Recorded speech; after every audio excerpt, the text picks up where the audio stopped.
Welcome to Talking Metal. We are streaming live here on YouTube and on Facebook. John, how are you, man? I'm doing great, Mark. How are you? I love that mic stand and that de-esser, which is that circular thing you got. Yes, yes, you have to kill those poppin' P's and the slick S's for sure. Great to I be hanging love with you. The Talking Metal podcast is technically, for the first time in over 15 years, in hiatus, or not hiatus, just taking literally a 3 to 4 week break. The first break that I've had with the Talking Metal podcast in literally 15 and a half years. But, we are always talking, John. And I said, why don't we get on and do a live stream? We'll resume the podcast the first week in January, but to nice. hold us over, we got a great live stream happening tonight. Why don't you tell us who's on the show, John? So we've got four guests. We've got the one, the only Ace Frehley.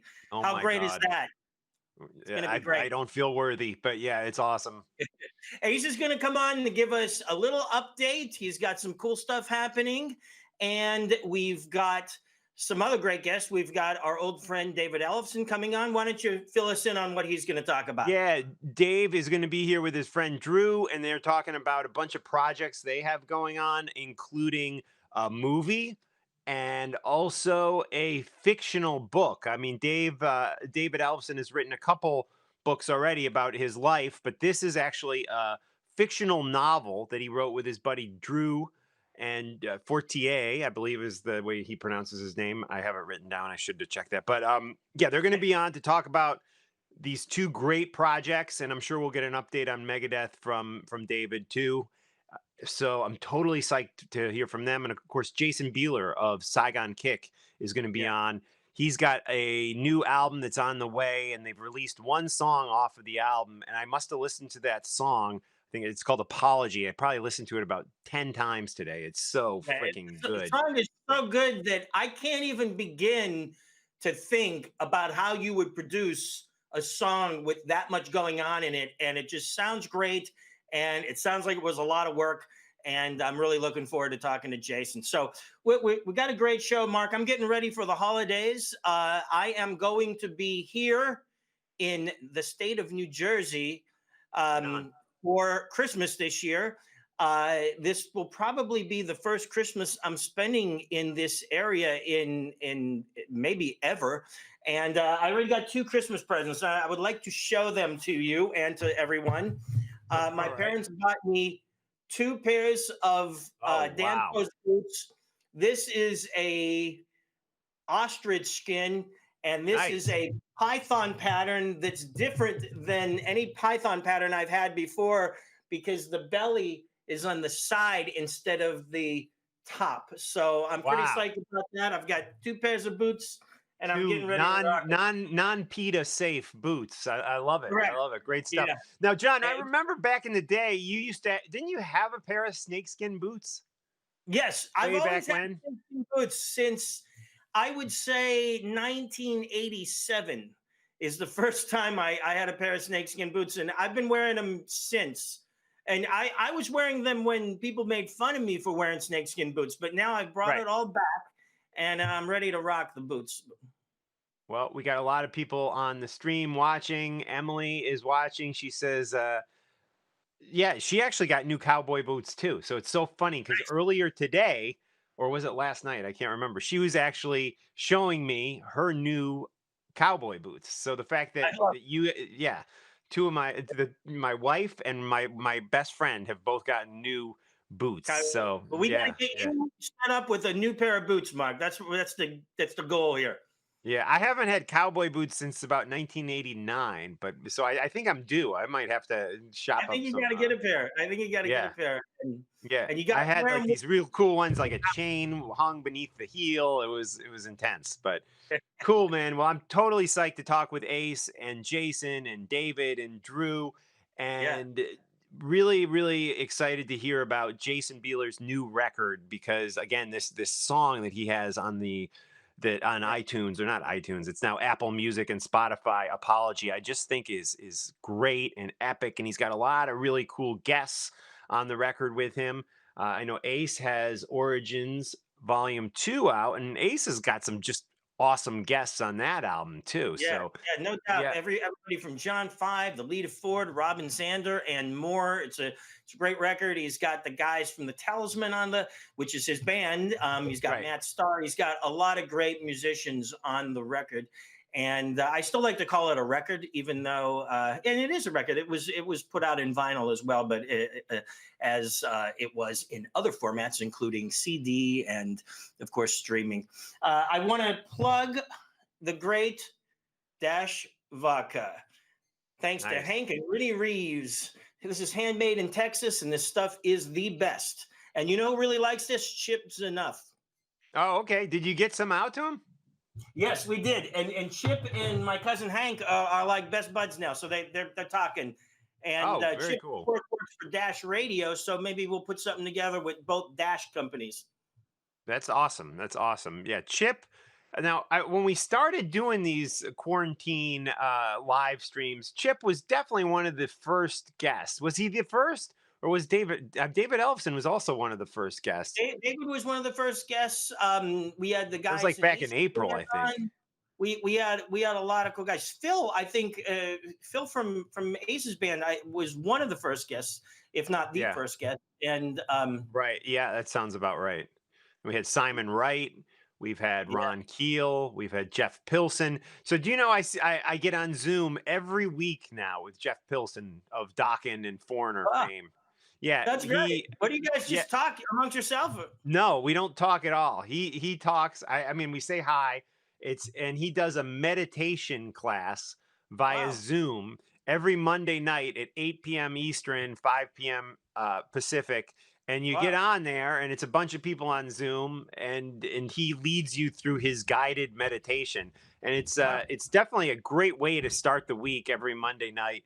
And it's there's no talk about rock or anything like that. It's just wow. Jeff Pilson doing his meditation class. And I honestly think there might be some people in the class that don't even realize that this That is he's Jeff Pilson from Dokken and Black Swan corner. and all his great bands through the years, Foreigner.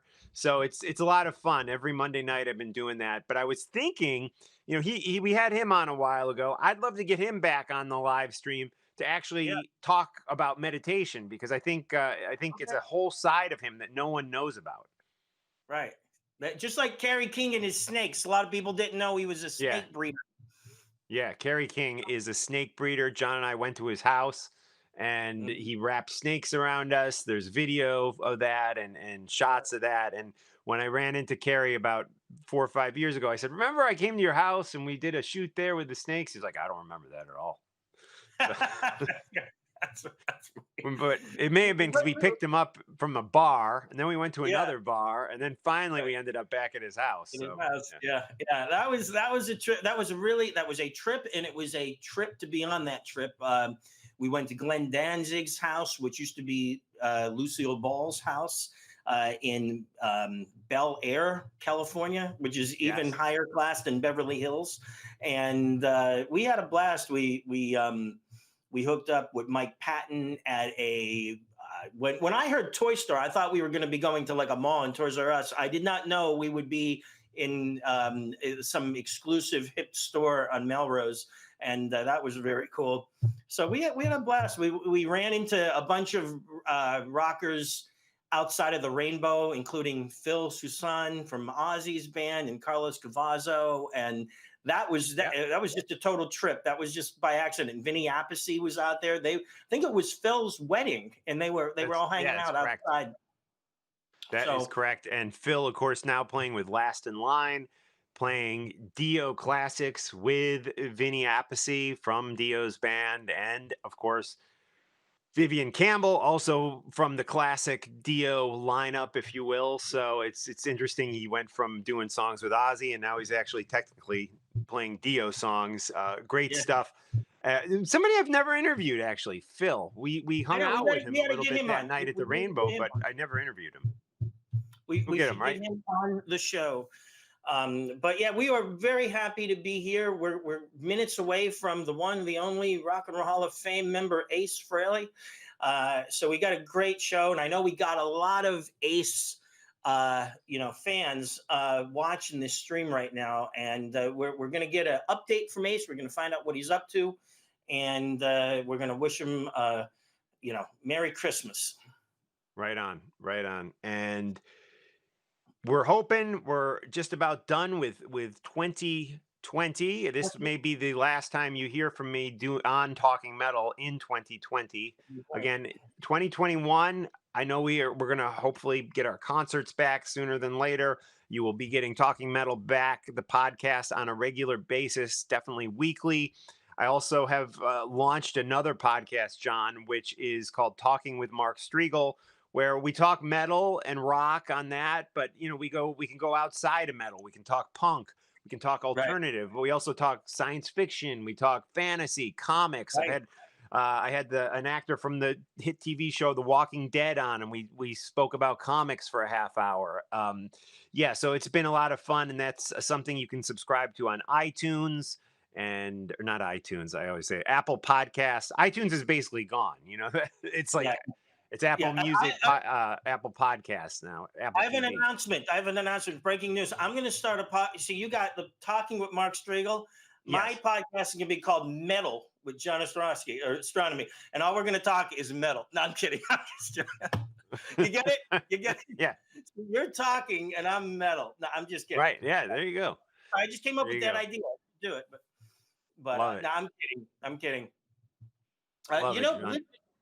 Believe it or not, there are a few people with some podcast names that are very close to ours, and we technically do own the trademark on anything talking metal, talking rock, all that kind of stuff. But we've been nice, and we haven't went after anybody at this point. So Yeah. unless Well, it becomes, there's Metal Talk, which I think, and there's like Talk Metal, and then there's Rock Talk and Talk Rock. I think there's like two or three Rock Talk. So yeah, there's definitely a lot of talking going on out there. There's yeah, even Talking Sopranos. I saw that the other day. wow, Talking yeah. Sopranos, where they talk about old episodes of The Sopranos. And I So we remember, were Mark, go on, John. I remember that you got this. The inspiration came from something called Talking Baseball, right? Yeah, which was a show that was on TV like on a Sundays, I think in the late 70s. And I've Googled Talking Baseball. I find no record of it at all. So Wow. maybe I dreamt the Maybe it whole was just thing. maybe you just dreamt it. Yeah, but I seem to remember I used to watch a show called Talking Baseball, which would be a recap of everything that happened in baseball that week, and Nice. I was into when I was like 9, 10 years old. I was really even to like 12, 13, that age bracket for me, I was totally into baseball. I love the Yankees, the Brewers. I'm trying to think of who else. Chicago White Sox. I did go see the Cubs, who are the favored team in Chicago, but I was actually I saw them once. I was going to say perform live, play a Funny. game live. But the White Sox, I went to probably like 15, 20 White Sox games when I lived in That's cool. Chicago. So I used to go to yeah. Pittsburgh Pirates games. Yeah, it drives me nuts. Like on my computer here, I don't know if you hear those bings, but I have no idea how to shut off Don't my worry text about it. I messages. don't even hear them. Yeah, it So drives me crazy because everyone knows I'm streaming and they're like texting me. Like, so it's if you're don't worry watching, about guys, please don't text until after 8 o'clock. I'm it. getting literally like 10 text messages every 2 minutes here, so I won't be able to respond. Yeah, so talking baseball and it was the inspiration for the Talking Metal podcast. Now Correct. going into our 16th year, John. Amazing. 2021, we will turn 16, That is and crazy. yeah, it is nuts. It is nuts, and there's been so many great guests along the way. A lot of them that have left us, unfortunately. I was going back through Yeah. the list of things, including our first guest, CC Banana, who Yeah. was such a great comedian and fun guy to be around, and sadly left us a number of years back. No doubt. And yeah, that's sad. And then a lot of the artists, and one artist that played with one of our guests tonight, Chuck Mosley, a former Faith No More singer. Yeah, Frankie Banali. Yeah. Just really sad. We lost Frankie this year, which was a tragedy. But we're keeping it going, and we're keeping the music alive right here on Talking Metal. and just happy to be on. We want to thank our crew from SDN.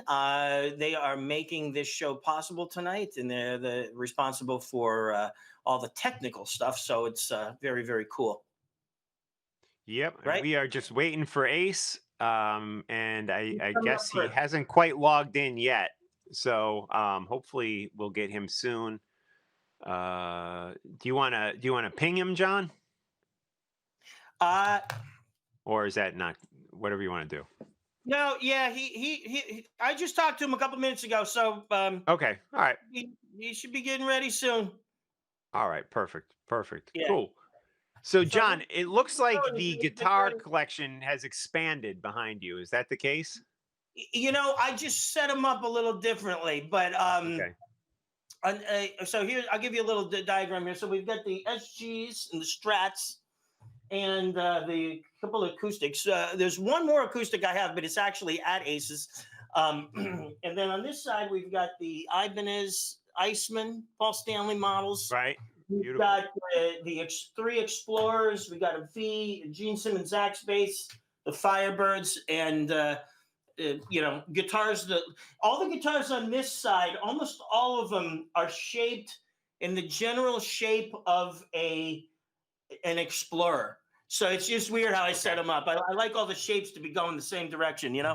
And then I've got the Les Pauls downstairs, um, and then I got a few miscellaneous ones just scattered about. So Cool. And the drum kit there, is that the new kit that you just got? yeah, so right here is an electronic drum set. I really wished I could have like brought something on, but when you do that, you got to take it all apart, and it's like a production. But I've got a new set of Simmons drums, and I'm going to use them to record demos here, and then I can go into a real studio to actually, if I were to record a song, for real. So Well, you sent me a little clip of you playing those drums. It was like a Blue Murder Blue song, Murder right? song, yeah. Yeah, and Mhm. you were playing guitar and bass and drums, and it sounded amazing. I couldn't believe Thank it. you. Yeah, and I didn't even know how to work this. I swear to God, I got this thing. It's called a Focusrite, and it's this little box.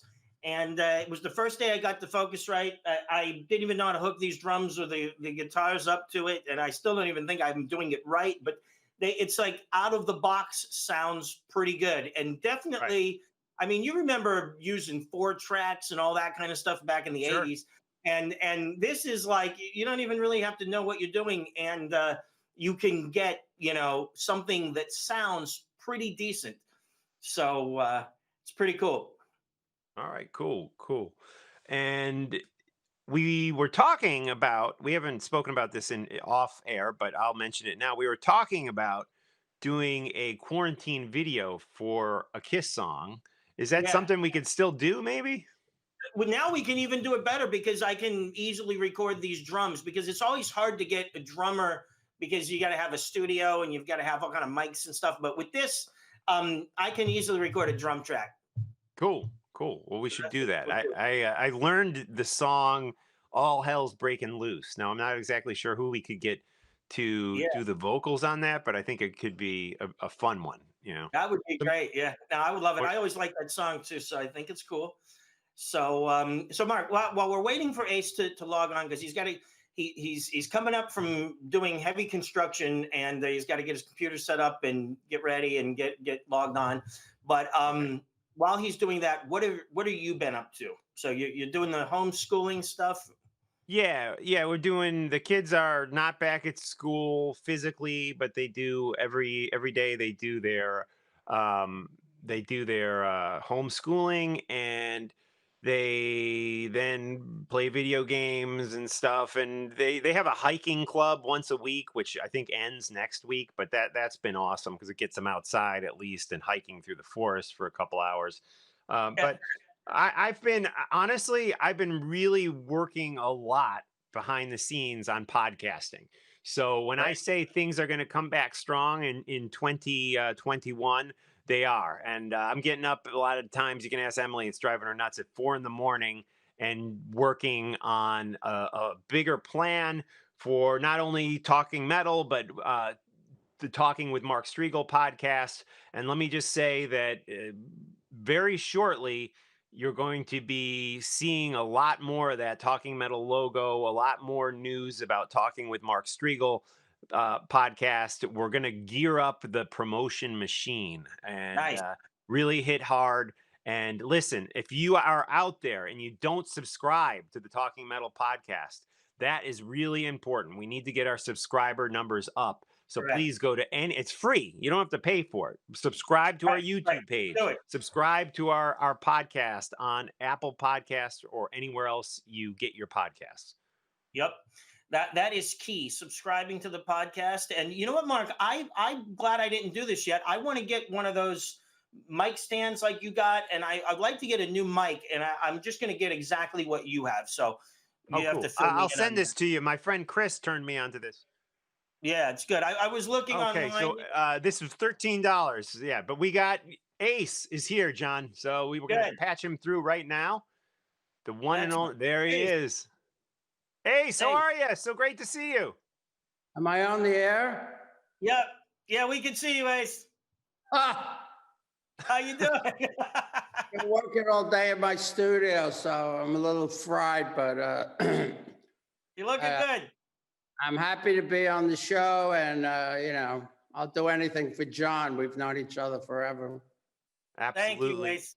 And Thank Ace, you do you so remember much. meeting John for the first time? When did you guys first meet? Do you have any memories of that? He was about 16 when his parents brought him to a Kiss concert in the 70s. Is that right, John? Very close. It was right when Fraley's Comet started in the '80s. But I was 16 or 17, and that was many years ago. And I'm 51 now, so we've known each other since I was in my teens. Yeah, long time. It's been amazing, Right amazing. on. So Ace, tell us about what you're working on. You're laser focused on building a real recording studio, and I'm not talking about a computer with Pro Tools. You're like you got construction going on. You're building a real studio. Well, it's not the first studio I've ever built. If you remember, in the 70s when I lived in Wilton, Connecticut, I spent $800,000 building a studio underground next to my home. But, studios are nothing new to me, and I design them wherever I go, wherever I live. I always have a place to work. But, the new place I'm in now has a 3,000 square foot basement. So I got plenty of room. So I made a large control room, and I was finishing up the drum room today. And after the new year, I'm going to start recording my new album right in the basement. Wow, Nice. that's amazing. I was going to ask you, Ace.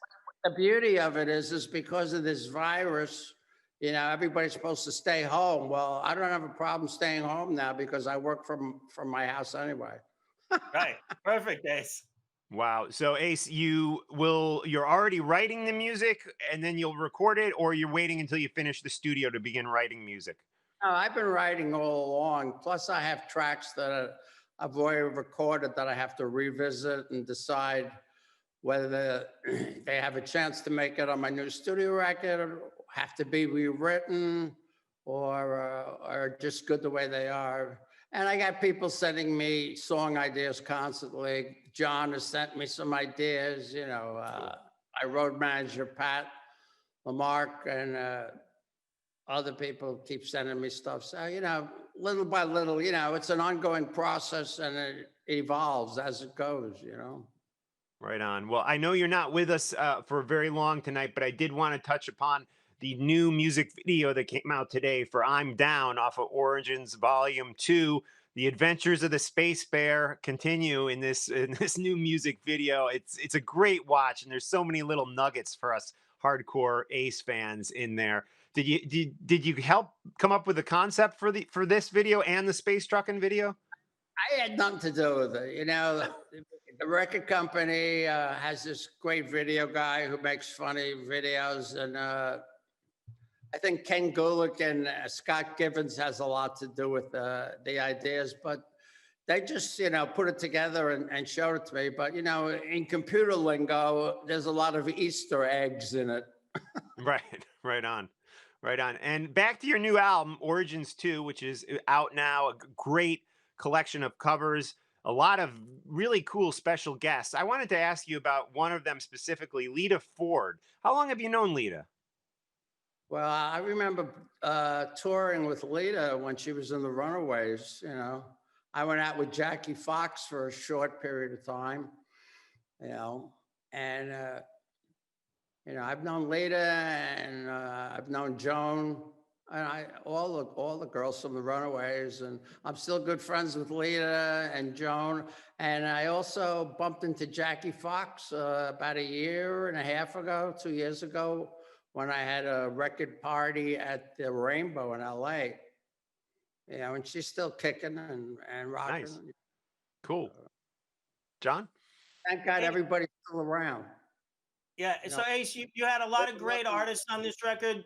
You had yeah. you had your good friend John Five. You had Robin Zander. People from back in the '70s, people from now, and you even had Bruce Kulick from formerly a Kiss on a song. How was that? How did you put that together? Oh, that was great. I mean, Bruce, when I did the Kiss cruise a couple of years ago, Bruce was on it as well. And, he heard I was doing an Origins Volume 2 album, and he expressed interest in performing on a track. So I said, you're more than welcome to. And, we're both big fans of Jimi Hendrix. So, we picked that song for him to play a solo on. It worked out great. Totally, Ace. Yeah. Now, Ace, I can't wait to see the recording studio and tell us something just unique about this studio that you're doing. Well, what's probably different about this studio than any other studio I've had in the past is that there's going to be a star mural on the ceiling. I'm using these new technology LED lights that I can change colors, and also they react to the sound. So when I'm doing a playback of a song, the whole room will change colors just because of the music, and it's going to be a trip. I mean, I haven't installed the LEDs yet, but I have a sample of them on one strip, and but by the beginning of January, the first week in January, we'll probably be full tilt. Awesome, Ace. And I know that you have some plans in the future about expanding it, not only as a recording studio, but into a video studio where you've got edit rooms and Wow. people can cut movies and videos there as well, and film scoring, which is something I know that you've always wanted to do. Yeah, well, I'm setting up a video editing suite where you can edit rock videos, and I mean, I have 5 acres, so you could even shoot a video here if I wanted to. And like I said, the basement is 3,000 square feet, so there's plenty of room to. And even my drum room has a little stage in it, that probably you could do some shooting in there as well. So, I mean, it's going to be a multifaceted, multimedia studio, and I'm real excited about it. Great, Right Ace. on. Well, Ace, thank you so much for taking some time to talk with us here on Talking Metal. We know you're busy with the construction of the new studio, so it means a lot that you took a few minutes to talk to us. And I got to tell you, just my suggestion, I love these new music videos so much with the cartoons and the comic book styles. I'd love to see an Ace Frehley comic book. I think, the Kiss did their comic books, but how about just an Ace comic book? I think that would be an amazing, fun thing for the fans. I just have to find a comic book company that's willing to put it out. I'm sure. I wish Stan Lee was still alive, because I met Stan, when we did the Kiss comic, and we actually poured we each took a vial of blood and poured it in to the red ink. That's part of my DAs and all those DNAs and part of and all those Right. I remember that. Yeah. That's crazy to think about. guy Well, and Ace, great innovator and artist, and he's missed greatly by the industry. Absolutely. totally. So, Ace, thank you so much for taking the time out today. We wish you and everybody Merry Christmas and a Happy New Year. And we can't wait to see you back on the road again in 2021. I really miss performing live. Unfortunately, because of this virus, everything's been postponed. But hopefully by the summer, and if the vaccine is as good as they say it's going to be, hopefully that'll lower the numbers that are constantly rising every day. So, one day at a time, we'll see what happens. And I'd like to wish everybody Merry Christmas, Happy New Year, Happy Hanukkah, and all that good stuff. Perfect. Thank you Ace. so much, Thank Ace. you, Ace. We really appreciate it, and we'll talk to you soon. I'll talk to you tomorrow. Be on the show. Rock and roll. Rock and roll, Thanks, Ace. Ace. Thank you. Yeah. Take care, man. Bye-bye. All right, ladies and gentlemen, Ace Frehley, legendary guitar player in the Rock and Roll Hall of Fame. Wow, it's still, John, you've hooked me up with numerous Ace interviews, and I tell you, I get like a little kid again. I start sweating, and I'm like nervous, and it's like, that's the man right there. That's the man. I know. Yeah. Yeah. I mean, you're around him a lot, so maybe you don't. I got to take my sweatshirt off because I broke out into sweat. Yeah, no, believe it or not, even though I've been around Ace, I've practically lived with Ace, on tours, but and we work together so closely. But yeah, you still get a little nervous sometimes in front of him, and he's a great guy, and we really are happy that he took time out of his schedule to do this, because Ace hasn't really been doing press at the moment because he's taking time to work on the studio. He did a lot of interviews right after his Origins 2 was released and right before it was released, but now he's taking a little hiatus from interviews, and he was cool enough to come on our special show tonight, and Yes. we thank him for that. And I'm going to text Ace in a couple of minutes and just say thank you for coming on. And it was fun. It was really fun. But Cool. Well, John, we're going to fly right into our next interview right now. Okay. We have Jason Beeler is going to be coming on the show with us, and there is the man himself, Jason. Jason, how are you, man? I couldn't be any better. How are you guys? We We're doing are great. great. Thank you. We appreciate you joining us, really, with not much notice. We had a cancellation. And, Oh, that's the only reason I get booked is when there's a cancellation. No. We had you on your list on the list. We definitely wanted you, but it was perfect. And I know you've been on the show before, so not the video version of it, but I know Emily has interviewed you for the show before. She's going to actually try to come down and say a quick hi in a bit. But I got to tell you, She told me I had a face for radio. Right. So, Jason, let me tell you, I know Mark has listened to the song Apology about 10 times already today, and I was listening to it at 4 a.m, and I just got to tell you that the sound quality is great, the writing is great, your performance, your singing, guitar playing are great, but for me, I'm blown away by the production, and I mean, I can't even get my head around what it took to do this record the way you did it. And tell us a little bit about just how you approached everything from the writing to the physical recording and execution of the record. I mean, I wish I could say I had it planned out a little bit more, but it's really a series of happy accidents. I started the record in March. I figured I'd reach out to like 30 of my friends, and ask, and assuming that because of touring or, obviously at that time, people doing different things or recording their own things, everyone would say no. And everybody said yes, which kind of freaked me out in the opposite sense. I started writing it in March and recording it. And then, was just lucky enough to get all my buddies involved. And, from my perspective, the whole goal was to make a record with people I love and respect, and for my own selfish purposes. So kind of everything that's happening at this point is like, oh, wow, like people are responding to it and it's getting received really well. It's super nice to hear. Yeah. And again, the new record, Songs for the Apocalypse, it is out January 22nd, and you're putting this out through Frontiers, right? Is this the first album you're putting out with them? Yeah. I'd been talking to Nick over there for a while, and he seemed, and they were super supportive of me, because I kind of initially told them, and I have a lot of respect for what they've achieved, but I was like, you do realize what you're getting into when you get a record from me, right? I mean, I was hoping that it wouldn't all of a sudden turn horrible when they realized that it wasn't going to be like 12 versions of Love Is on the Way or, Right. And they were super cool and supportive. I mean, really the first time they heard the music was when it was mastered. So they let me do what I do and they couldn't have been any cooler. So my experience thus far has been wonderful. And do you feel that the new record is going in musically a different direction than maybe some of the records we've heard recently, like Where Dreams Go to Die? Is it a different place musically for you? Because from Apology, it seemed like maybe it was or is.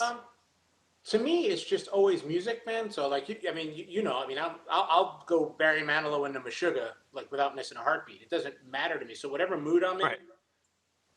That's what I feel like doing. And I think this was just very much how I was thinking now, and where where the vibe was now. And then I think there was the added pressure of like, oh, David Ellefson said, yes, I can't suck.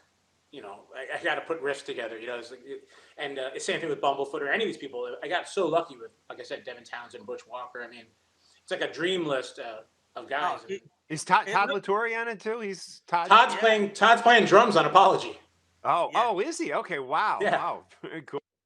Yeah, absolutely. I like what you said. You said, is he a drummer who's a great singer, or is he a singer who's a great drummer? I think was one of your quotes. I mean, I wanted to talk about these guests that you have on the record, and it says something about you that all of these top-notch musicians didn't miss a beat, and they when you asked them if they wanted to be involved, they absolutely said yes, and they all supported you by being on this record. Everybody from Todd, who played drums and on Apology, sounded great.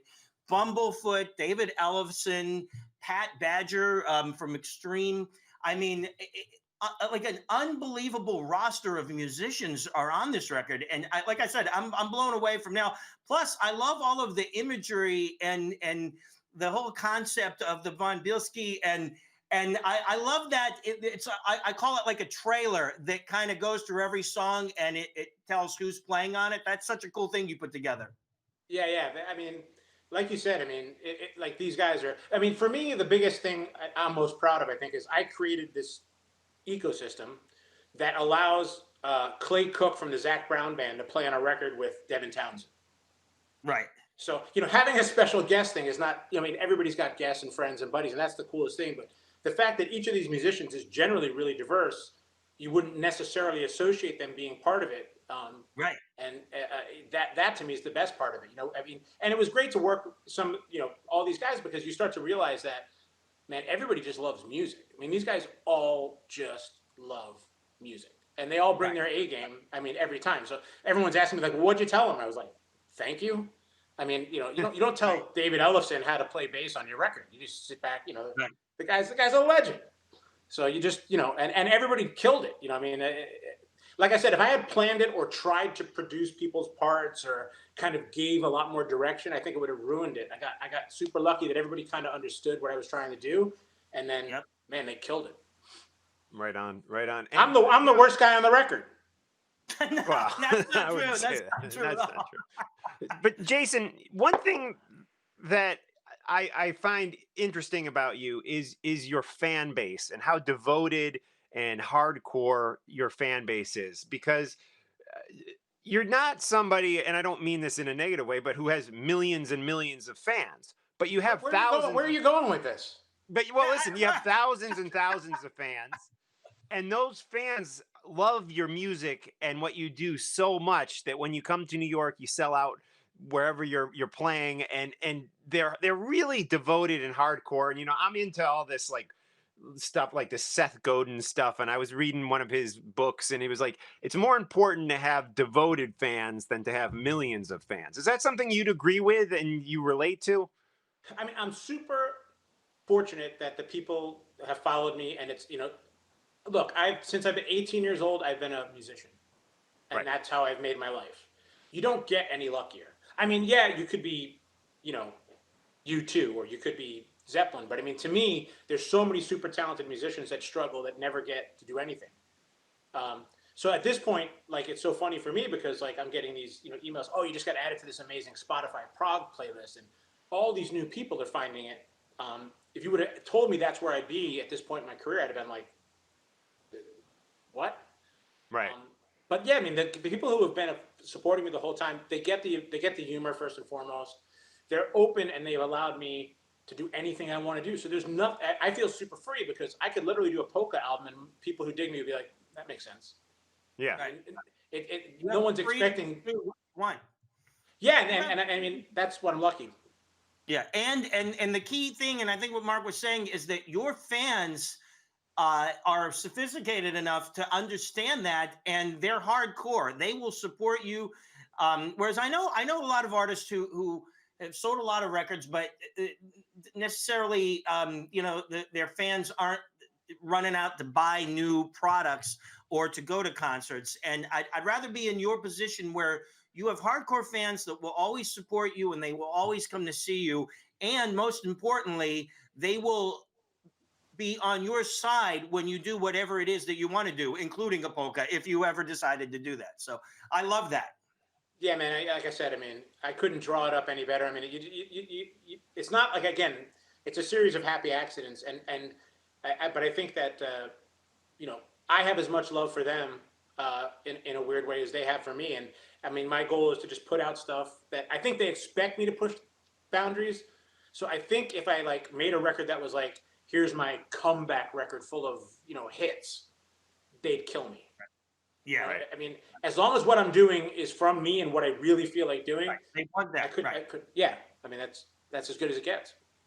So, Jason, I do want to ask you a couple Saigon Kick related questions, but before I'm sorry, you're breaking up. You're breaking up. I can't hear what.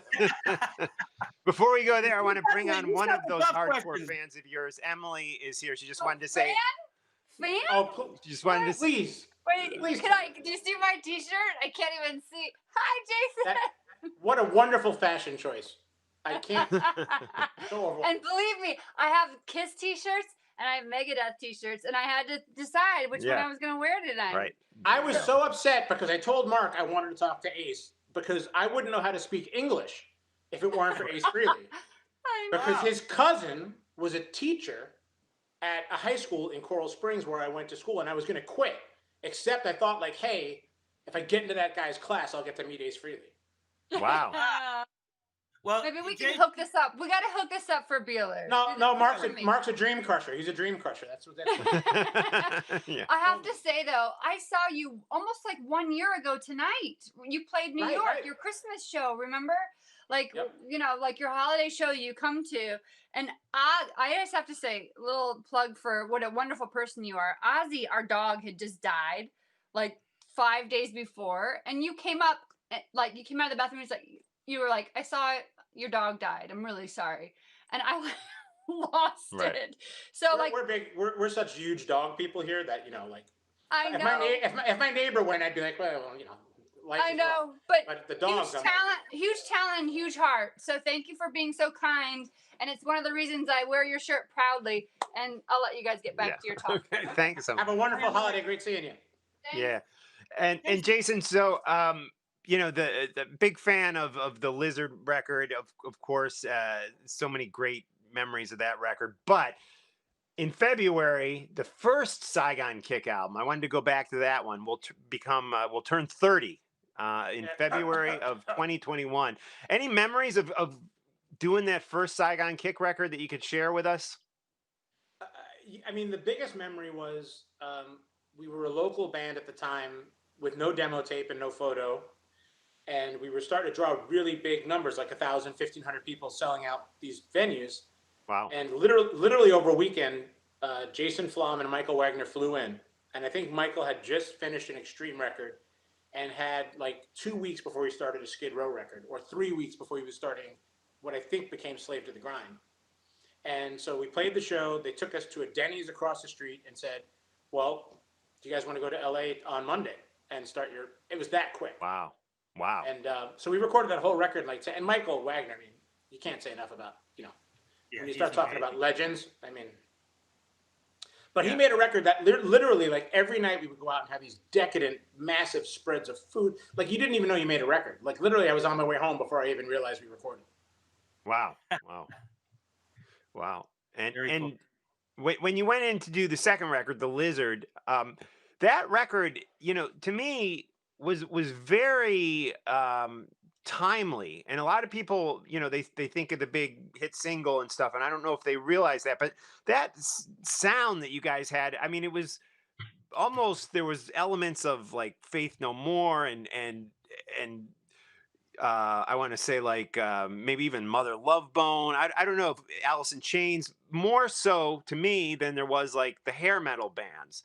But it seemed like for some reason you guys got more pigeonholed as, the 80, like, not, I don't want, like the melodic metal band. Does that sound right? Yeah, I mean, we managed to straddle two tectonic shifts in music.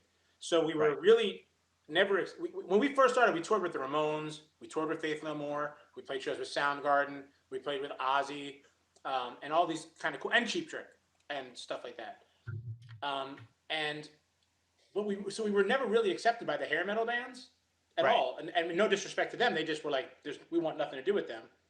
And then the ballad kind of took off on its own, really. Before we were in Mexico shooting a video for Hostile Youth, and a station started playing the ballad. We had a ballad on the first record too, and it just took off. And then as soon as that happened, all the grunge bands could have I basically take credit for killing hair metal.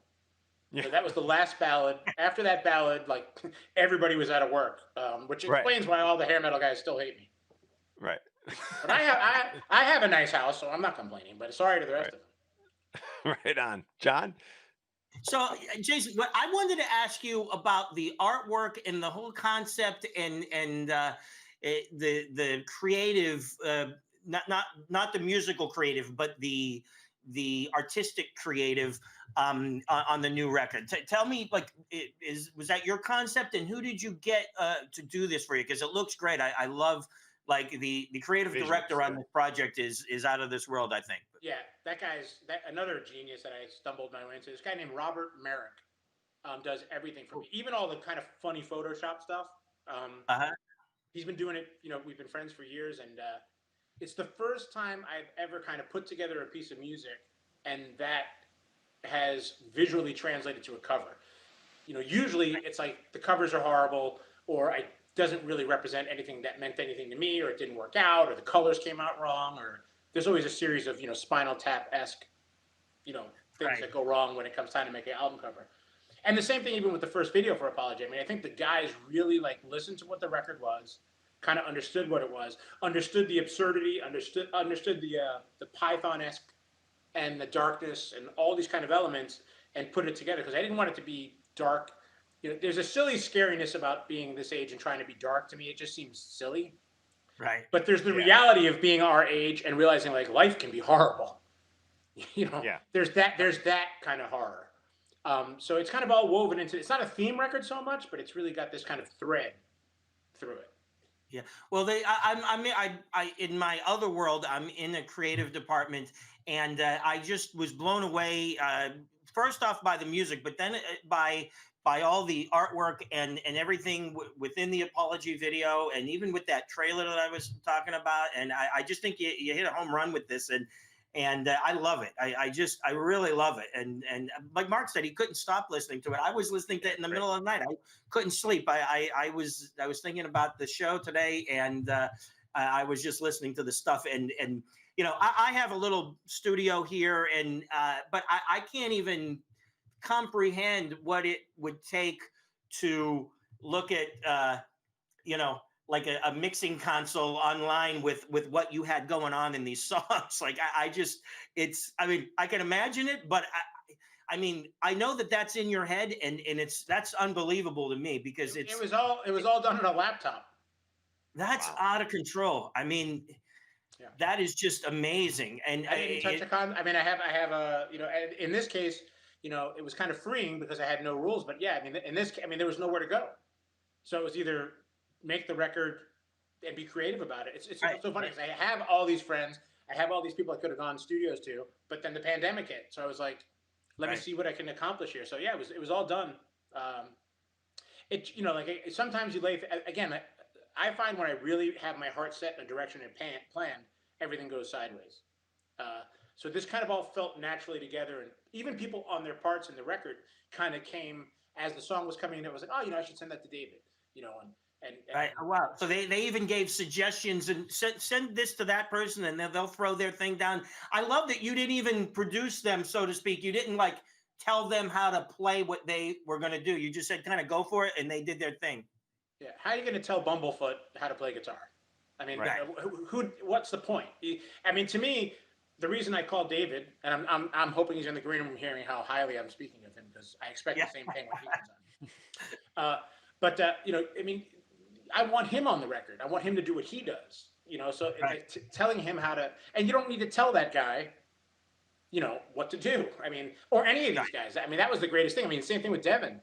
You know, he's guy's just off the charts talented, and it's Clint Lowry from Seven Dust. You know, these guys just.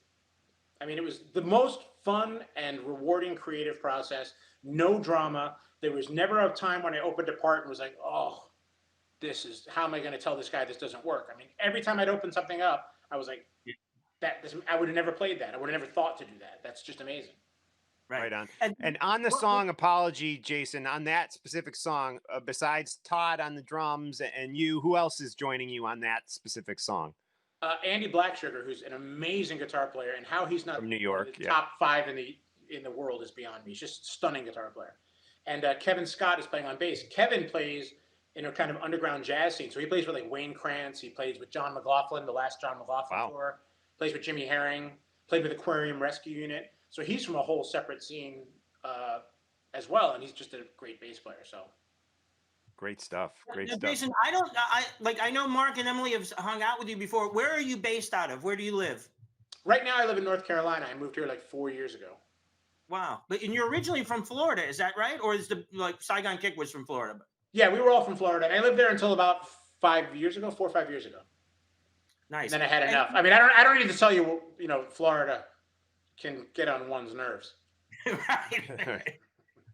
So here, back to like sending these tracks to people. What I think is cool is that you didn't necessarily send people finished tracks. You send them parts, and then the tracks grew. So this album, it kind of like lived on it grew up on its own.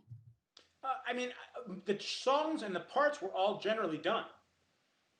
Okay. So when like there's, but I knew that like this person's gonna, you know, play this, or this is the person here. So, yeah, I mean, a lot of it was, you know, all the writing and everything was kind of done. So I don't think think anything changed due to the contributions. Things got just better. Nice. Okay. Right on. That's cool. So Jason, we are going to have to wrap it up here, but before we let you go, what else besides music has been keeping you busy this last 8-9 months? Music.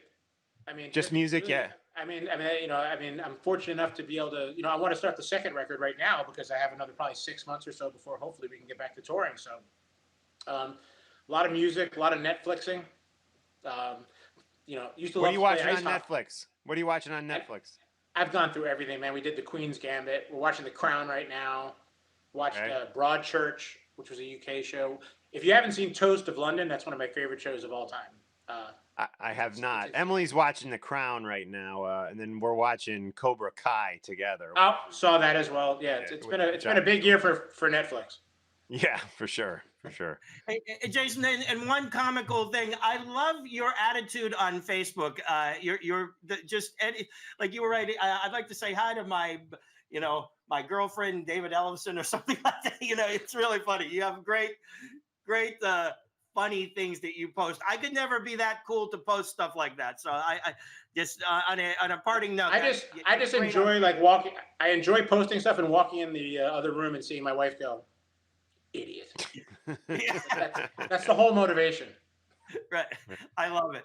So that Jason, thank you so much. I hope to be with Mark and Emily the next time you're in concert here in the New York, New Jersey area. And we really thank you so much for being on the show. We can't wait till January when the record comes out. We will definitely have it, and we are going to be listening to it heavy duty.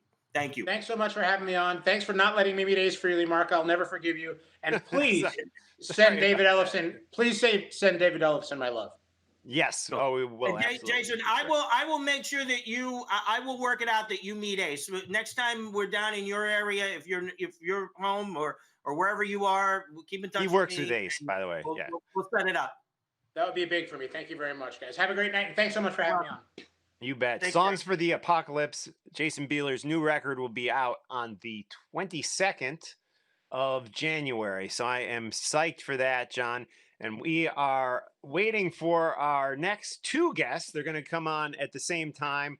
I think they're scheduled for 7:30, so we got a little time. Yeah, now, Mark, let me say this. I know you and Jason are friends, but I love it. You're like. Well, more him and Emily are friends. I don't really know him that well, but yeah, You're like, well, thanks for coming on. I'm just kidding, Mark. We had a cancellation. I'm joking. Right. I love it. No, that you were thanking him because we just asked him kind of at the last minute. Yeah, it was the last minute. Like, He jumped on board with us. I didn't mean thought any that was great. slight by that. And I'm just, Mark, I hope that you're not taking this in a negative way. But I like, and then you go, a lot of artists have millions of fans. You really don't, but no, I love it. But I knew what you were saying. You were saying you have a group. I know people that sold like millions of records and they can't sell out a venue. Where you're saying that he has his fan base is so devoted. Yeah, they're just so hardcore and devoted. Yeah, I mean, he might not sell as many records as U2 does, but he can sell out venues in Manhattan because the people that like him will do anything for him. They love what he does and they will show up for him. And believe me, that's what I want. I would love to sell out venues and just have a devoted group of hardcore fans because let's face it, I mean, there's not going to be too many more U2s and Metallicas and Led Zeppelins, sadly, in my opinion. And I hate to say it, but I really don't think that anybody's life experience if you're like a kid growing up now, or if you're our age or whatever, there's nothing that's going to create another Jimmy Page and a Robert Plant or a Paul McCartney and a John Lennon, or even a Paul, Gene, Ace, and Peter. I don't think that's possible anymore. All I was trying to go with that is that this guy, Seth Godin, says, if you have 1,000 hardcore fans, whether you're a musician, a writer, or who knows what else, if you a cook, if you have 1,000 hardcore fans, you can make a living off of what you do. That's cool. I knew that exactly, Mark. I'm just having fun, but no, that's so cool. I want to find out who's inspired. Seth Godin. I hope he didn't take offense to it because he didn't, Mark. He didn't. I'm kidding. That's the thing about Talking Metal. We're not super serious. We're not like, hi, I'm Tom Brokaw here to talk about your new album. It's great. Yeah. Tell us about the songs. We're not that. We're the guys from Talking Metal. I mean, I'm kind of a dorky guy with round blue glasses, and that's just the way it is. Right. You got the shaded glasses. I got the thing. I started wearing the shaded glasses now too.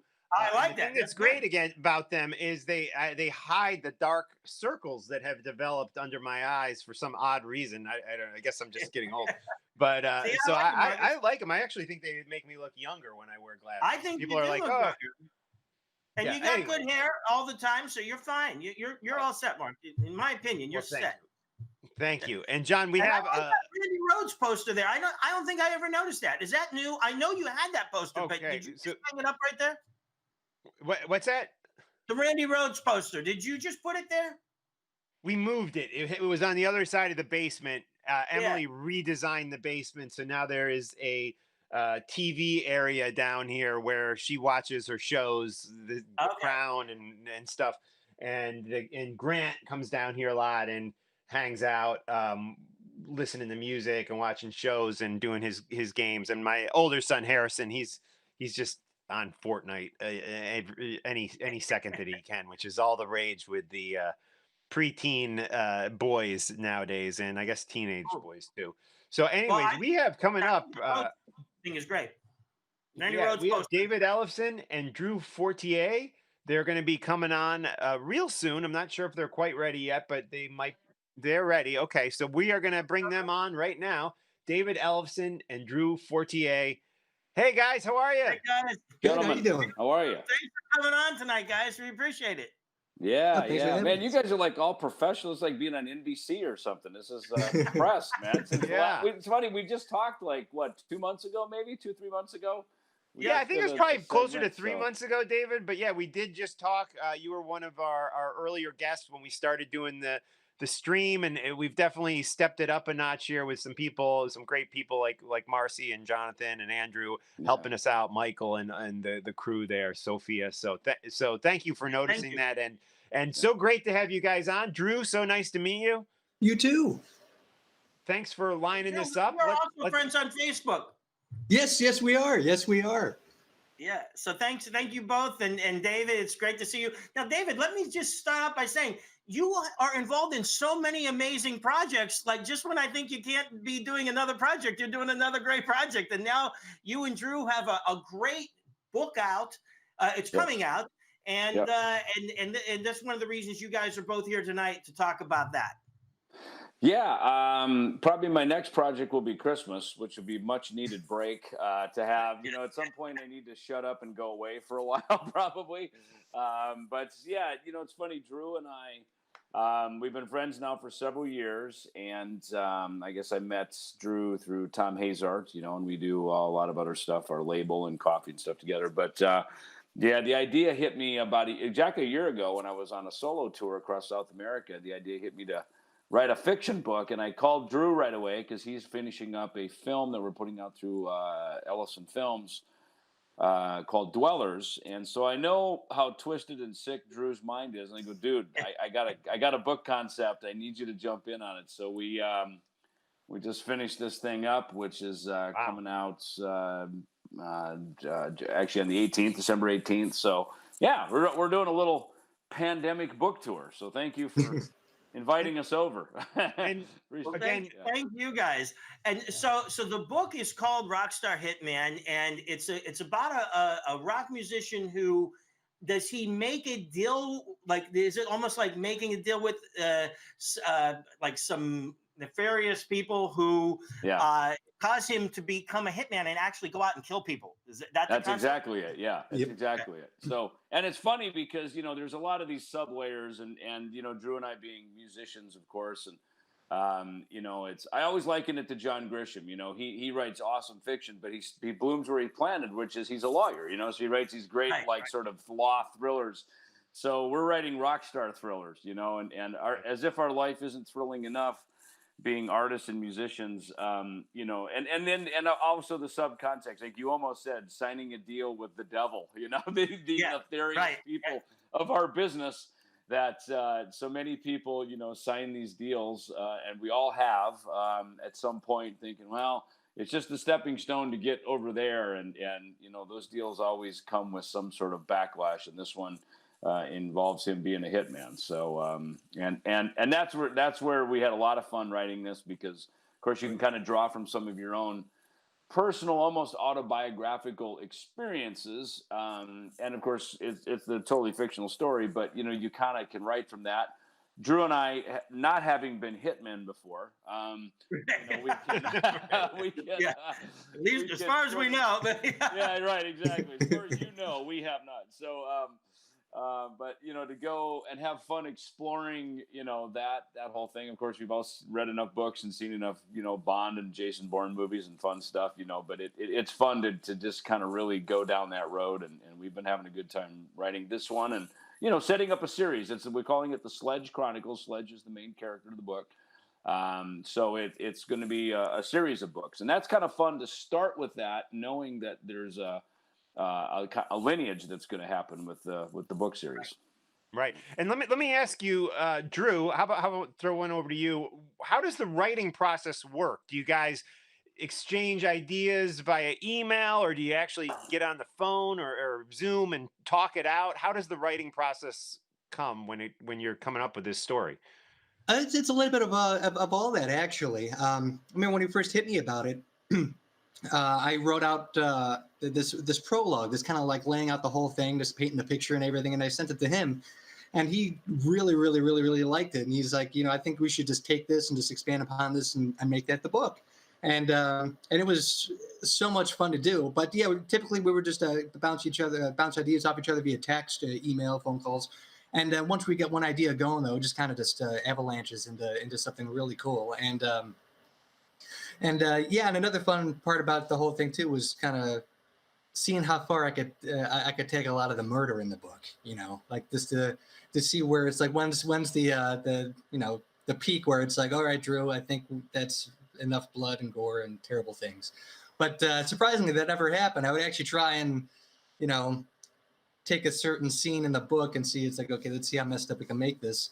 And by the time I was done writing it, I was like, oh, I'm going to have trouble sleeping tonight. And then I show it to Dave, and he was like, oh, this is great. Yeah. Put it in the book. And I was like, what? So Only hopefully Drew with the can next murder book, a guy who's already murdered. Murder him Yeah. again, you know. yeah, exactly. It's And so the goal for extreme the metal, you know, right. the goal for the next book is to try and get to that point where Dave's like, no, Drew, we can't put that in the book. What's the matter with you? Right on. And Now- then if a book wasn't enough, you're also working on, or have maybe already completed a movie, right? Dwellers. So let's talk about that. When can we expect to see that, and where are we with the production of it? Well, with Dwellers, it's a found footage horror movie, kind of in the vein of Blair Witch. You know, so it's all from the perspective of the documentary camera. And the best way I could describe it is Blair Witch meets Chud. Chud was this 80s horror movie about sewer monsters and government conspiracies and all that and everything. And it's just about finished, just a couple of tiny slight audio things, but it's just about done. And David, we're going to be screening it in February, correct? Yeah, February 20th at the Mad Monster Horror Con in Charlotte, North Carolina. That'll be That's the a final. great con. Yeah, the I've official been to release. that one before, and I've had a great time at that horror con. Oh, cool. Yep. So we wanted to find a platform like that, and of course, in 2020, everything shut down. I did do a Mad Monster show here in Phoenix. They did one back, I think it was in October, and that was sort of the test, you know, to see if they could socially distance, kind of limit the number of tickets sold, and it worked well. It came off successful, so they're pushing ahead now to do the one in Charlotte, North Carolina. So that's February 20th. And so they've given us the platform to do the premiere, and it's fun. You know, I've been to obviously appeared at a lot of Comic Cons and horror cons, and the horror con thing works better with metal. You know, the fan base is very synonymous. No doubt about it. So, and it's fun, you know, getting invited to do these. It's fun to bring something to the table. You know, it's you know, when you get invited over to someone's house, bring, I don't know, some, you know, a main course, some beer, cookies, whatever, something, a dessert, you know, bring something. So it's kind of fun to go to these horror cons and not just be a famous guy appearing there and, you know, doing autographs, but, you know, bringing a book, you know, that we can be rolling out and talking about, bringing a film. And even the Rockstar Hitman series, you know, is very much written in the mind that it could be screenplayed at some point. So, you know, it's nice to, you know, again, be thinking about the end in mind rather than just sort of randomly spitting out, you know, content. It's cool. And then with the Ellison Book Company and Ellison Films and of course the EMP Label Group, we've got all the platforms of the, you know, the book, the you know, obviously the audio and the visual part of it all we've at least got the platforms in place to roll this stuff out now. So Very that's cool. great. So will there be an audio book as well that's accompanying the physical book? Yep. It's there's an audio book, and which I narrated, and I forgot. Drew, did you narrate some of that? We did this a couple months ago. I forgot. I just did the very beginning and the very end. That's I just right. kind of did the introduction and the outro. Mm-hmm. Yeah. So that'll be available on the Audible ASICS platform. So that goes across, of course, all the digital outlets. BNN.com, which is the Barnes & Noble platform. That's where you can order both the hard and the soft cover, as well as I think Kindle is available there as Kindle, well, right, Drew? And there is a paperback available on Amazon as well. I put that up, so you could get that there also as a physical copy.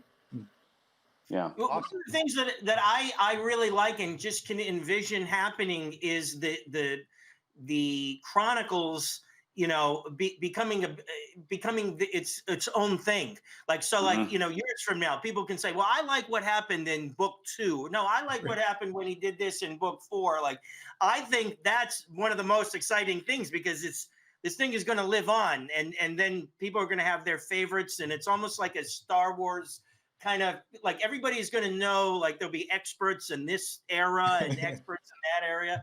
era. And I'm excited by that. I think you guys really hit on something that's cool. That's cool. Well, thank you. And the other thing is, of course, because he's an artist and he's a musician, he's going to be traveling the world. So that leaves all kinds of great, terrible things to happen, and espionage and all kinds of international crimes. And, the people of ill repute aren't limited to just, California. He's going out around the world. So so that's it's a beautiful thing, and I like how you think, and I appreciate you thinking big like that, because that's how we started this whole thing. And I do want to talk music with you guys a bit, but before we do that, Drew, now you were in a movie that recently came out. Her name was Krista. Can you talk a little bit about that, where we could actually see it? Absolutely. Her name is Krista. The best way I can describe it is the most romantic necrophilia story ever told. The first hour and a half's a wonderful romantic movie with some comedy and some, horror overtones. And then it takes a really hard left turn for the last half an hour. And that was directed by James L. Edwards, who's also in Dwellers.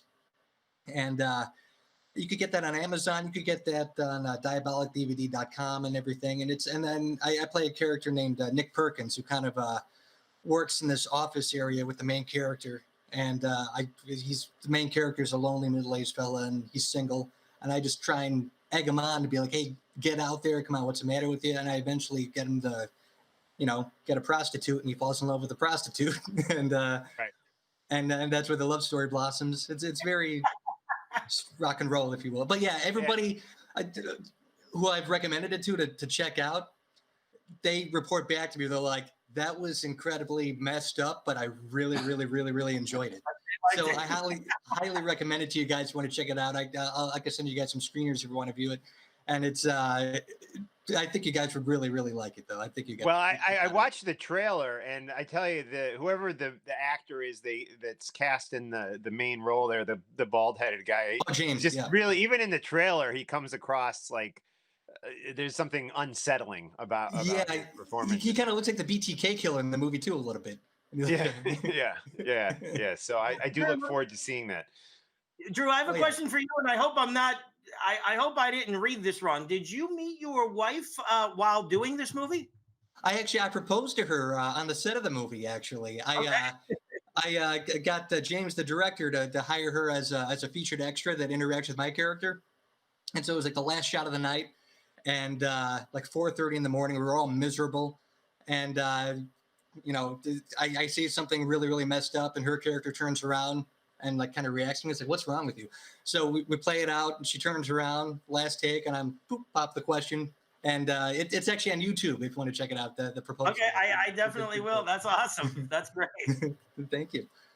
Cool. And art reflects reality with that one. Yeah. That's hardcore, man. So David, we've been hearing about new Megadeth music in the works. Where are you with it? Is it all recorded? You guys are mixing? What stage of the game are you at with new Megadeth music? Being recorded. We started the basic tracks back in May and June, and then moved on to guitars and everything, and now into lyrics and vocals and all the overdubs and stuff. So yeah, being recorded now. So yeah, it's moving along. So as far as the release of it, I mean, I don't have a title. I don't have any song titles. I don't have any of that stuff yet. But it's I assume we'll be dropping it again around touring. We've got tour stuff scheduled, June in Europe, July, August for Metal Tour of the Year, with Megadeth, Lamb of God, Trivium, and In Flames. The vaccine's coming out, so again, it's all TBD, you know what I mean? So I think it's kind of one of the beautiful things this year, and even, what Drew and I have been working on. I mean, this stuff, it's funny that you can do this stuff digitally now, you know what I mean? And you can go to Amazon. Amazon has basically saved the planet, right? Because whether you need a hair dryer or a Thriller book, it can show up, in the mail or via Amazon. And so it's been an interesting year of creativity, of being able to do things. I've made one record, at least the Ellison No Cover record, we did remotely from around the world, and that worked. It's not my preferred way to make records on that one. It actually worked very well. Megadeth, of course, were in the room. Drew and I were collaborating on some music stuff here as a bit of a soundtrack around the book. It's not going to come out, next week with the launch of the book, but kind of was a longer range thing to create some soundtrack music around that. So we actually did get together in LA back in July at Mike Heller's place, who plays in Raven and Fear Factory. So we got together there, and also with Vinny from Sponge. So we've got a little musical thing cooking on the side with this as well. So yeah, very, very cool, and that's being mixed right now. So we'll see where we can, land that. As we're looking at the year, there's schedules, but those schedules, again, we hope they'll stay as solid as they can for everybody. But everything is subject to change. So I think it's kind of one of these seasons in a creative, in the life of a creator, a content creator, if you will, I think it's kind of necessary to have a few things at the starting line, because you just don't know which one the gun's going to fire and which one may get pushed back a bit, And this music that you two are working on together that you're talking about, David, what is the title of the band or the project that the title is called Lucid. And it kind of has that. It's heavy. It's rocking. It's kind of a bit modern sounding. As you would probably expect with a guy like Vinny from Sponge singing on it. Anybody that knows Vin and his work, the guy's a total rock star. Great, just a vibe and a cool thing. Of course, me and Mike Heller come from very heavy, hard metal shredding stuff, and so I think sometimes it's fun for guys like me and Mike to deviate off that a little bit and do some things that don't have to be just always classified heavier than heavy metal stuff, So, but yeah, we hope to have, that out here in, hopefully earlier in 2021. Wow. Awesome. Yeah. So looking forward to that. Yeah, you'll like it as if you're just a rock fan, a hard rock fan, you'll and obviously metal too, but you'll dig it. I've run it past a few people, and it's turned some heads, so it's nice, Is it? Would you say it's in the same vein as the stuff you were doing with Frank Bello, the altitudes? Some of it is. Some of it is a little bit. Yeah, some of it trends a little bit over by Altitudes and Attitude. Some of it gets kind of heavy in the sort of way that maybe 90s Megadeth would. Okay. Which I think is fitting. That's kind of when Sponge came out in the 90s, when they debuted, they were kind of that active rock 90s modern hard rock kind of sound. Real great song. What was that? Wax Ecstatic? Was that Wax Ecstatic? Yeah, that was a great tune. Yeah. That was a great tune. So I have that on CD in the other room. It's cool. It's an eclectic cast between me and Drew and Heller and Vin. It's 2020's proved to be one of these years where you can just kind of, hey, throw it up in the air and let's see what happens. And I've been really lucky, man. The stuff that I've worked on has worked well. It's clicked, and you kind of kindred spirits meet. When it's like when people are ambitious, they want to do something. They're willing to step up and sometimes step outside of their comfort zone. As most of the stuff that I've worked on in 2020, it's like, hey, man. It's kind of survival of the fittest. Let's go. Let's just get in a room and shake it up and see what happens. So, this Lucid stuff is very cool, man. I'm definitely can't wait as we're listening to final mixes now this week. It's like, yeah, this really came out well. So, Drew, kind of a off the beaten path question for you. I'm a big fan of Faith No More. Love that first record, and John has interviewed the late Chuck Mosley before he passed away for Talking Metal. I understand you have a history with him.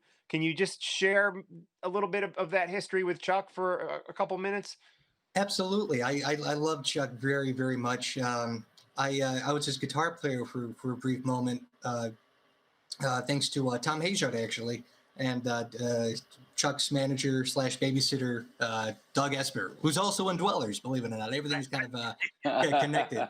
And me, and what's messed up is I only knew Chuck for 6 months up until he passed, but he had such an impact on me and became such a good friend. for that time leading up. And like I never knew anybody could have that kind of impact on somebody, you know. So I really miss him very much. But I had an incredible time with Chuck, and I remember him and I and Tom Hazard and Steven Sherrill from Kick Tracy went to the Rock and Roll Hall of Fame together, and that was a fun moment to just walk around and just watch Chuck be like a little kid looking at the David Bowie stuff, you know, and and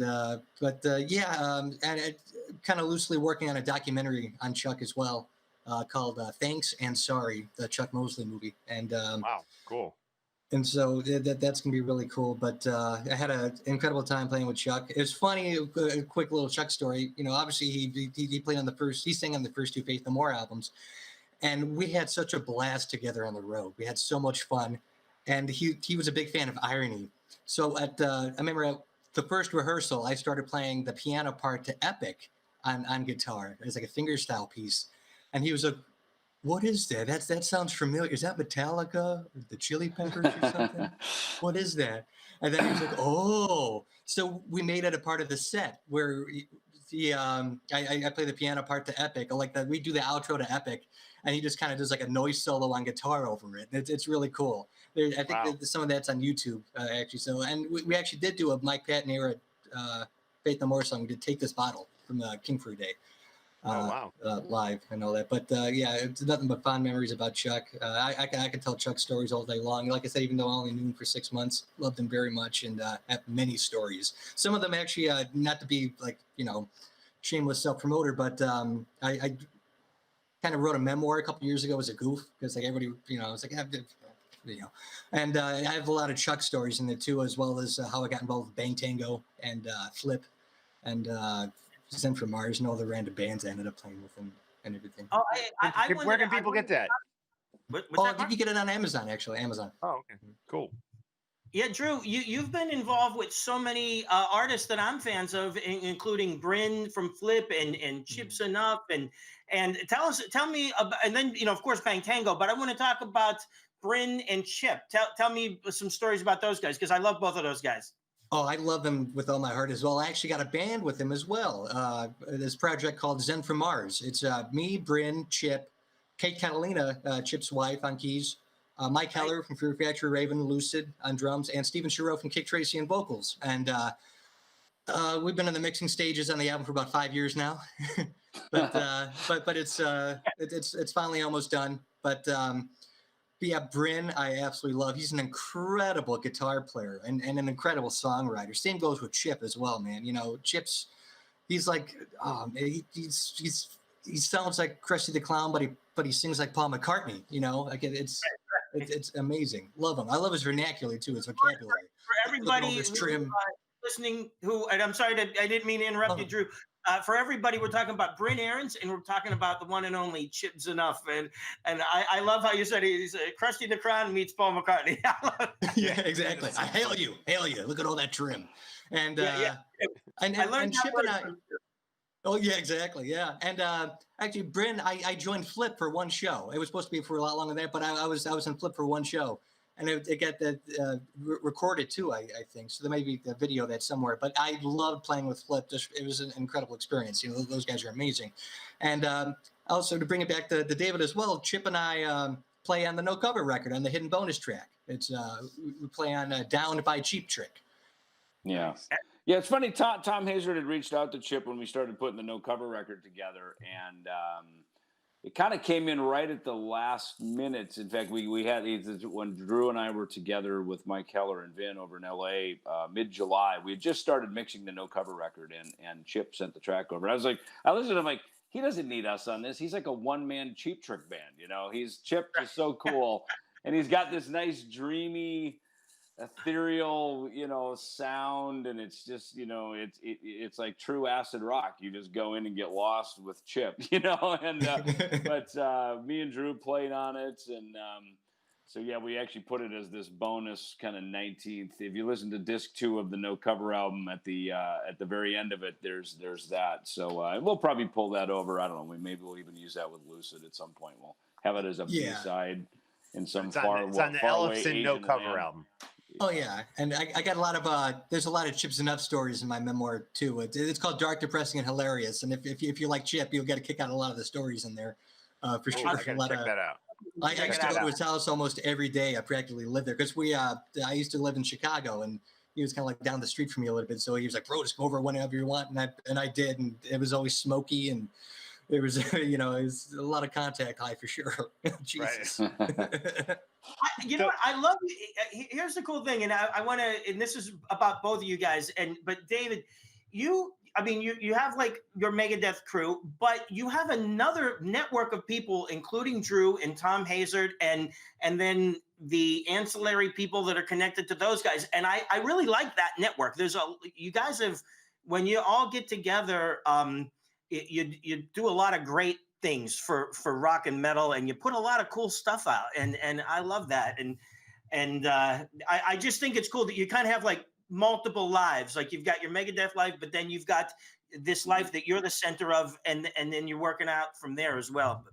And Tom is a really important part of it too. I appreciate that. Yeah, because when you're a career musician and a career artist, and obviously in a career band, which Megadeth is, it goes through its own transitions, that we've seen, and as we all get older, you kind of don't want to leave something on the table, our friend Ace Frehley, his book No Regrets. I always love the title of that. It sits in my shelf over here, and that's kind of a reminder. No regrets. My mom and dad and my brother are gone. I'm the last standing. Go figure. The young rock and roll rebel, would be the last guy standing.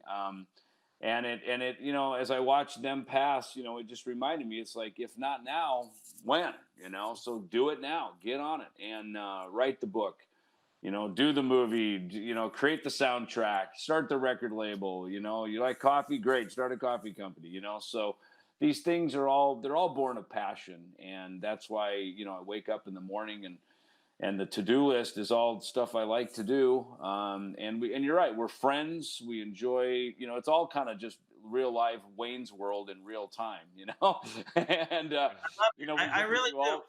Yeah, it's really it's fun, and I think that's the main thing is, when I got into music, they called it playing music. It wasn't work, it was playing, as we're just trying to avoid having to go to school and get a real job. And all these years later, I think we're doing okay. Yeah, I think you are too. And David, I don't know if I told you this. I moved from the time you were on Talking Metal on this video show. Before I moved into a new place, and now I have new things, including a coffee grinder and a new machine. So now that I'm more serious about it, I'm going to be ordering from you. So. Nice. I know a guy. We can hook you up. We can get some coffee over to you. Yeah. Hey, David, we do, and Drew, we do have to wrap it up here in just a few minutes. But before you guys were on with us, we had Jason Beeler, who said hello, David, to you, and told us that you are involved with his new album, Songs for the Apocalypse. Could you maybe just for a minute or two talk about working with Jason on that album? Well, I'll tell you what I wrote for him. He is a modern day Frank Zappa. He is just one of the most eclectic, just intriguing artists. The track I played on, I think Bumblefoot's on it, the drummer from Skindred. I played on 2 tracks, actually. And it's funny, as I was sitting there, I went down to John Aquilino's studio here in town, guitar player from Icon. He's got a great studio here that I work at a lot in Phoenix. And we were both sitting there. John's a big music fan, of course. And there's moments where I was just going, man, this is like Yes 90125 meets like some kind of like Jungle Rhythms meets Soulfly meets, just this combination of stuff. And it was so fun to play on. So I love that is a hard left turn record. And in such a melodic, cool way, lyrically, Jason's just got worlds going on up in that head of his, man. He's there's a lot going on up there. And of course, he's a brilliant musician and player. And we know his Saigon Kick hits and everything. So yeah, that is definitely a record to check out for sure. That was a thrill to play on that. He's a very attractive and powerful man. Yeah. I love the quote. I love the quote. And yeah, I said the same thing to him. I said, boy, I can't even imagine what's going on in your head when you're Yeah. putting a track like this together. I said the same exact thing, David, because I mean, I only heard one song and I'm like, oh my God, this is insane. But Yeah. you described it perfectly, modern day Frank Zappa. And I think that's great. And He really is, man. He's off the chain. Yeah. You guys have so much cool stuff going on too. Drew, I'm so happy that you've come on and you're a friend of ours now. And you know, I can't wait till we're all back out in the road somewhere together and we're seeing some live music. But in the meantime, while we're home, the book and like I said, the Chronicles. I'm ready for the series. It's like nowadays you know, with this streaming and binge watching, like I might get the book and I want the second book like before it's out. Like, so you guys got to get moving because I want to experience it all now. Like it's well underway. Just let you know, I can't promote book 2 yet, but believe me, Drew and I are way deep in it. It's okay, good. It's almost done. Yeah, we're rocking it. So yeah, that's great to hear, and, guys. And that's, you know, it's when creativity hits, you just go. I mean, that's one thing about being home.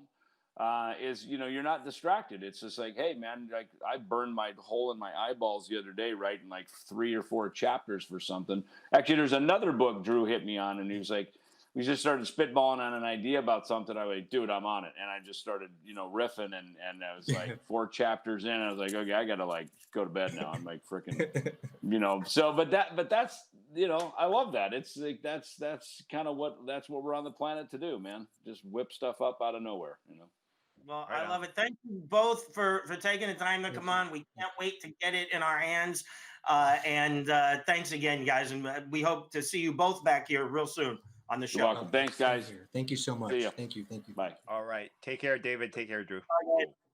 All right. And we will have links up in the show notes where you can connect with Drew and David and find out about the book and the movie and all that.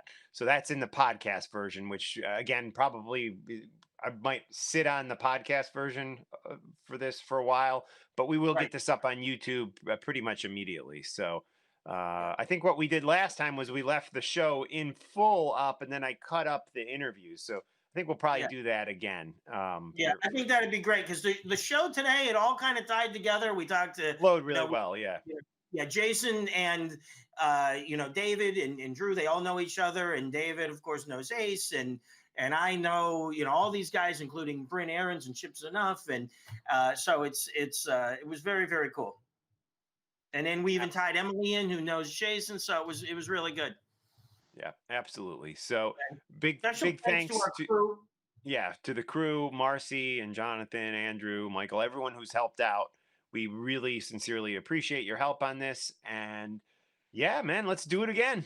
I know. Maybe this another really 2-3 weeks we'll do another one. Yeah, absolutely. Guys, and most of all, thanks to everybody who was watching this. Let's see if I know we got to wrap it up, but let's take a quick peek and see what the comments are like. We got David Craig Ellis, Bob Bobbitt, Lisa Colbert, who is my friend from 1987. My Aunt Patty, Scott Marshall, Jason L., my good buddy, sometimes known as Jason the Cop. We've got John. Jason the Cop. I remember him from previous episodes. Yeah, Jason the Cop. Yeah, I was trying to scroll the YouTube thing, but my computer's. Yeah, you know, mine's acting a little weird too today. But anyway, I think we had a great show. Thanks to Ace Frehley for coming on. I just got a text from Ace, and he was happy to come on the show. And thank you for hooking up Ace on the show. So I mean, I've been wanting to do it for a while, but I know that. You know, Ace has been concentrating heavy duty on the studio. And it's not like he's just sitting upstairs and there's a construction group downstairs. Ace is actually physically getting involved, and he designed the whole place. And he has his vision in his head of what he wants it like. And he doesn't just direct you. He's not just producing it. He's actually physically executing it as well. That's my new favorite word, executing. And I don't mean like as in an execution. I mean, like you execute the project and you get it done. And I like it. Yeah, my word. Cool. All right, John. Well, we will wrap it up. We will encourage everyone to connect with you on Facebook, and you're not as active on Twitter. I noticed you don't. No, no, I should be, but I'm not. I'm gonna get more active on it. I think. You have your I'll try. website too, astronomy.net. Yes, Which astronomy.net is my website. A wealth of astronomy history on there. So yeah, it's an astronomy historical site. Follow me on Facebook, guys. I have 6 Facebook pages. I'm going to attempt to dwindle that down to 2, but I can't get in touch with anyone at Facebook to help me with this. right. And I want 2, not 6 pages. And there's John Astronomy 2, John Astronomy 3, and then there's Astronomy 2, Astronomy 3. It's ridiculous. So there's 6 pages. Wow. And you have to go post the same thing on each one of those pages? Sometimes I do, yeah. And sometimes I don't post on certain pages, and then I try to send out a note to everybody saying, try to go to another page, but it's just a real mess. What I need to happen is I need Facebook to merge pages, which is there is such a thing as merging pages, and I'm not quite sure why I'm unable to do that myself. So I'm it's in the works. It's in the works. So I can have a personal page and a artist page. That's what I want, but not 3 personal pages and 3 artist pages. Gotcha. All right. Well, big thanks to Jason Beeler, Ace Frehley, David Ellefson, Drew Fortier for joining us. It's been an awesome show, and we will talk to you guys soon. Okay. And thanks, Mark. I think it's a great show. Thanks, crew. Thanks, everybody. Thanks, all of you viewers and listeners. And we wish you happy holidays and all that good stuff, as Ace said. And we will see you real soon.